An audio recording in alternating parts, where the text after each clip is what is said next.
Welcome to Old Testament in a Year. Day 102.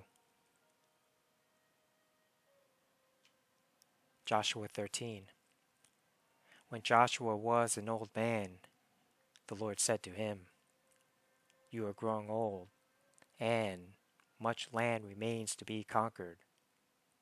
This is the territory that remains: all the regions of the Philistines and the Geshurites, and the larger territory of the Canaanites, extending from the stream of Shihor on the border of Egypt, northward to the boundary of Ekron.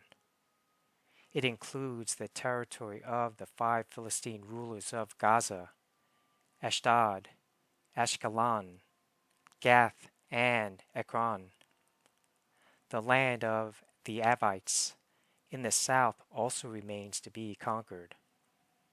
In the north, the following area has not yet been conquered: all the land of the Canaanites, including Mearah, which belongs to the Sidonians, stretching northward to Aphek on the border of the Amorites, the land of the Gibeonites, and all of the Lebanon mountain area to the east, from Baal Gad below Mount Hermon to Lebo Hamath, and all the hill country from Lebanon to Misrephoth Maim, including all the land of the Sidonians.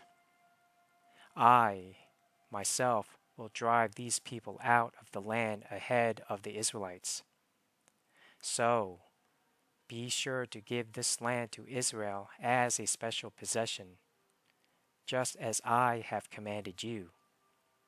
Include all this territory as Israel's possession when you divide this land among the 9 tribes and the half-tribe of Manasseh. Half the tribe of Manasseh and the tribes of Reuben and Gad had already received their grants of land on the east side of the Jordan, for Moses, the servant of the Lord, had previously assigned this land to them. Their territory extended from Aroer on the edge of the Arnon Gorge, including the town in the middle of the gorge, to the plain beyond Medeba, as far as Dibon.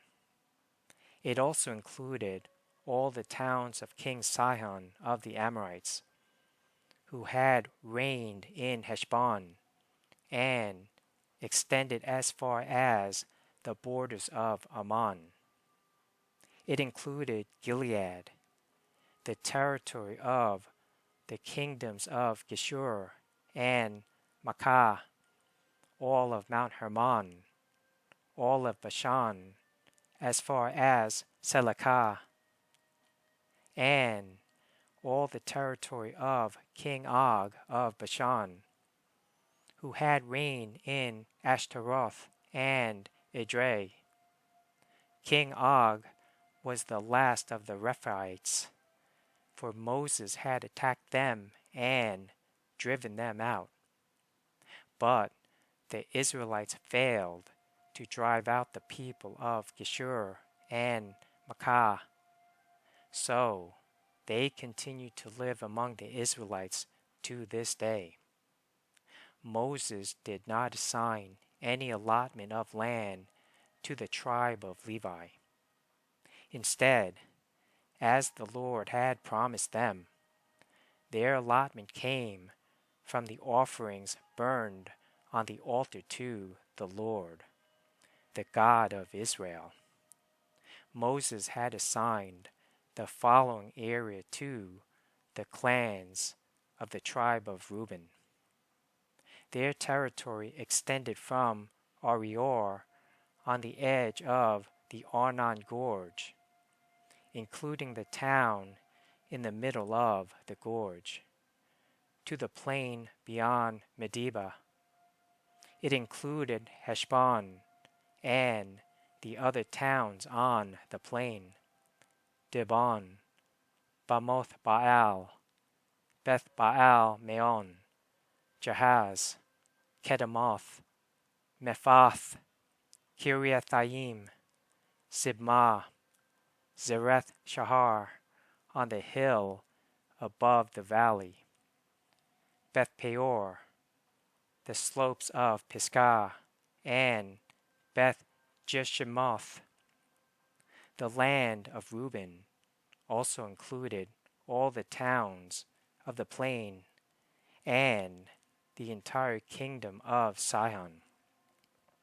Sihon was the Amorite king who had reigned in Heshbon and was killed by Moses along with the leaders of Midian, Evi, Rechem, Zur, Hur, and Reba, princes living in the region who were allied with Sihon.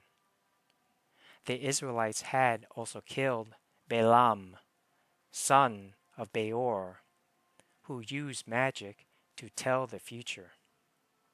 The Jordan River marked the western boundary for the tribe of Reuben.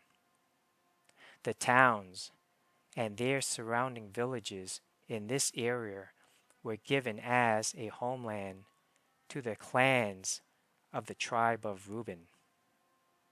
Moses had assigned the following area to the clans of the tribe of Gad.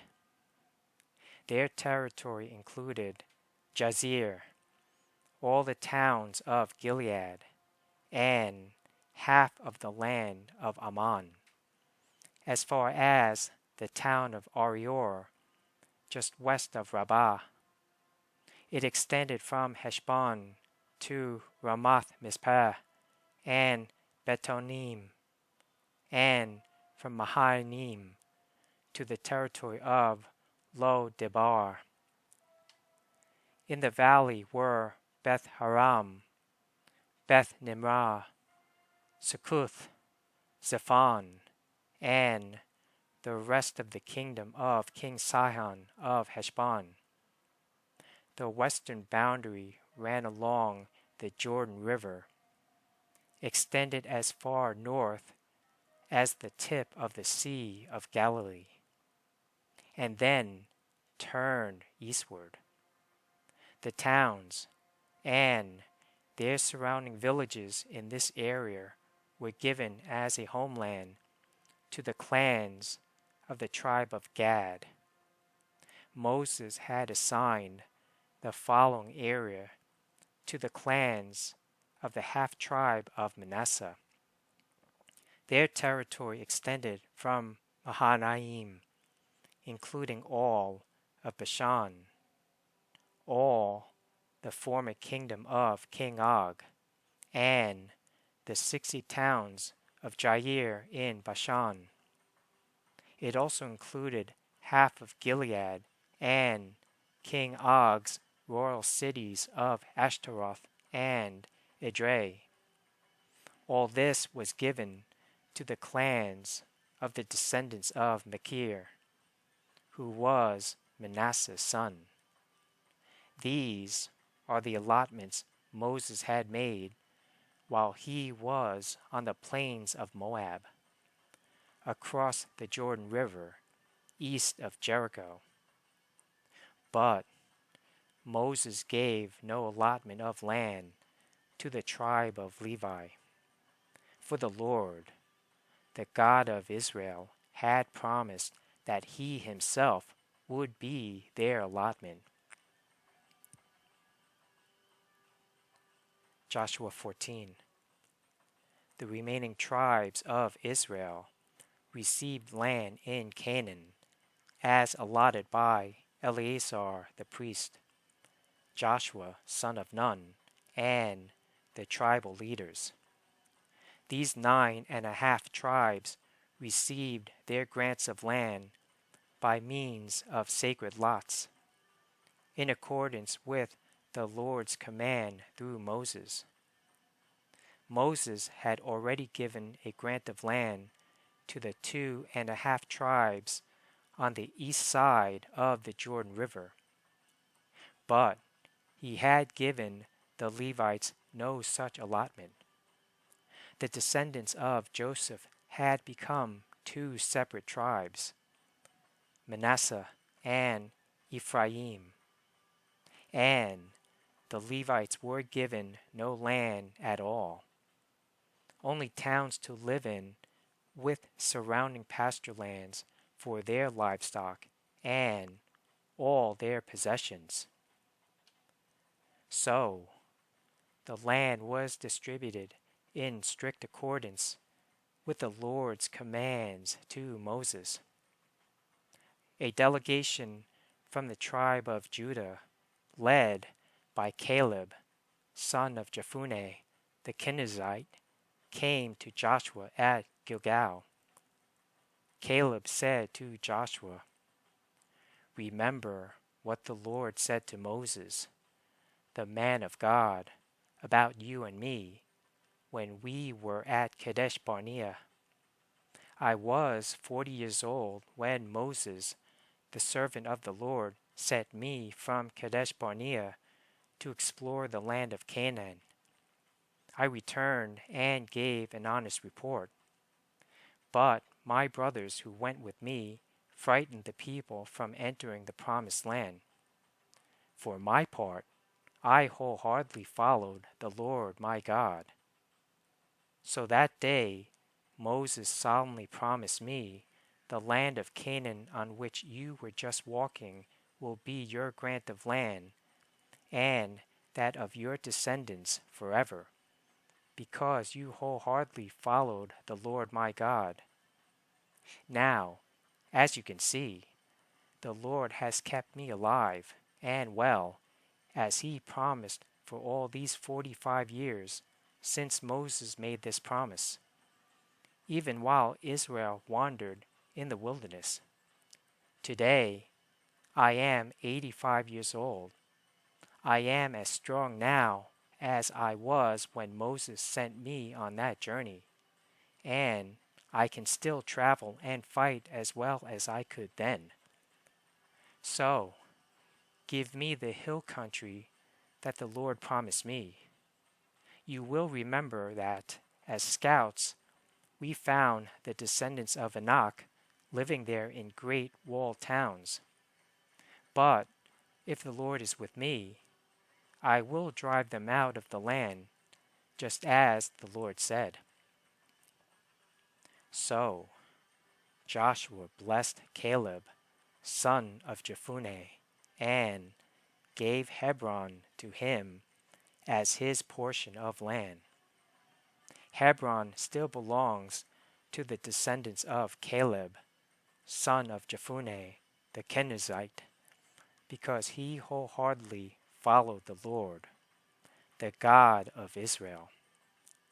Previously, Hebron had been called Kiriath Arba. It had been named after Arba, a great hero of the descendants of Anak, and the land had rest from war.